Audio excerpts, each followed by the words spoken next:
নমস্কার বন্ধুরা, চলে এসেছি আমার একটা ইউটিউব ভিডিও নিয়ে। আমার ইউটিউব চ্যানেলের নাম শুভদীপ চট্টোপাধ্যায় ব্লগিং। তো এই ভিডিওটা দেখতে একটা জমজমাটপূর্ণ আয়োজন এবং জমজমাটপূর্ণ ব্যাপার মনে হচ্ছে না? হ্যাঁ বন্ধুরা, ঠিকই ধরেছে, জমজমাটপূর্ণ ব্যাপার মনে হয়েছে। কারণ এটা হচ্ছে 28 তারিখের তোলা ছবি। 28শে মার্চ ছিল, মানে 28শে মার্চে দুদিন আগে রামমেলা বসেছে, মানে রামমেলা চালু হয়ে গেছে। রাজাতলার রামমেলা চালু হয়ে গেছে। আর এই হচ্ছে রাজাতলার রাম মন্দিরে ঢোকার রাস্তা। তো টিকিট ধরেছে বন্ধুরা। তো আমি আর আমার মা ঠিক করলাম প্রত্যেক বছরের মতো এবছরও রামতলায় রাম মন্দিরে গিয়ে পুজো দেব। তাই বেশি দেরি না করে আমরা সরাসরি বাড়ি থেকে বেরিয়ে পড়লাম রামতলার রাম মন্দিরের উদ্দেশ্যে। তো প্রথমেই ঢোকার গেট তো দেখিয়ে দিয়েছি, তারপরে দেখিয়ে দিলাম আমরা প্রসাদ নিলাম। এবার সেখান থেকে প্রসাদের নিজের নাম লিখে এবার প্রথমেই আমরা হনুমান চল্লিশা, যেটা আমি খুব বড় ভক্ত, হনুমান চল্লিশার ভক্ত, হনুমানের ভক্ত, সেই হনুমান চল্লিশার কাছে পুজো দিলাম।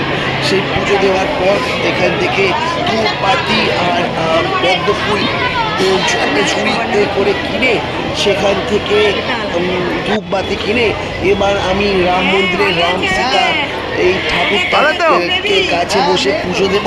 শুধু আমি একা না, আমার মাও পুজো দেবে। এটা হচ্ছে আমার এক ছোটোবেলাকার বন্ধু, আর এই কোলে নিয়ে আছে তার ছেলে আর কি। এই বন্ধুটা আমাকে খেয়াল করেনি, মানে বুঝতে পারিনি। আমি বন্ধুটাকে দেখতে পেয়েছি, কিন্তু এই বন্ধুটা আমার মায়ের সাথে কথা বলছিল। আমি দূর থেকে দাঁড়িয়ে ছবি তুলছিলাম, সেই জন্য হয়তো বুঝতে পারিনি। সে ঠিক আছে, কোনো ব্যাপার নেই। চোখে চোখ করলে অবশ্যই নিশ্চয়ই সেও কথা বলতো। তো তার আমার মায়ের সাথে আমার বন্ধুর বইয়ের আলাপ করালো। তো যাই হোক, এক ভাগ্যের ব্যাপার, বন্ধুর সাথে দেখা হয়ে যায় আমার মজার ব্যাপার। যাকে তারপর আমি আর আমার মা রামরাজতলায় রামকৃষ্ণের কাছে পুজো দিয়ে, এটা হচ্ছে সতী সাবিত্রী ঠাকুর।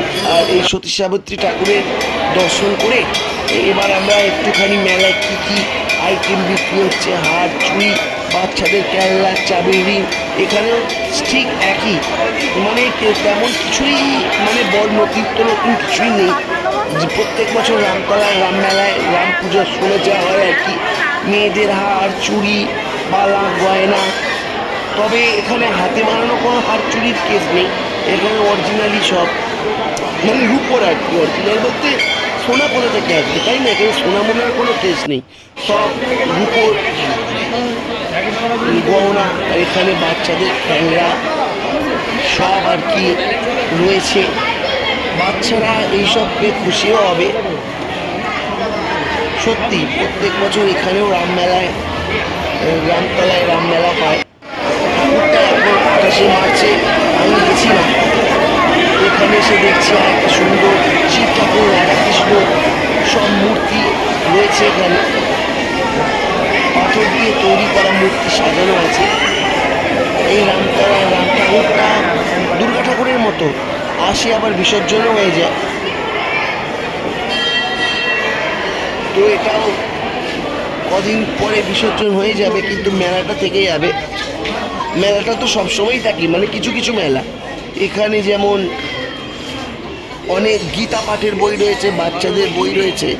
এটা হচ্ছে আমরা যখন ঠাকুর দেখে বেরিয়ে এসলাম, যেখান দিয়ে ঢুকেছি সেখান দিয়ে নয়, যেখান দিয়ে বেরিয়ে আসলাম তার বিপরীত দিক দিয়ে বেরোবার পথ দিয়ে। এরপর আসার সময় সম্পূর্ণ নিরামিষ কচুরি আইটেমের দোকান থেকে নিরামিষ কচুরি কিনলাম, কিন্তু সত্যি কথা বলতে কচুরিটা ভালো লাগেনি। আর শেষে বাদাম কিনে বাড়ি চলে এলাম। আর ভিডিওটা কেমন লাগলো অবশ্যই জানিও, লাইক কমেন্ট সাবস্ক্রাইব করে।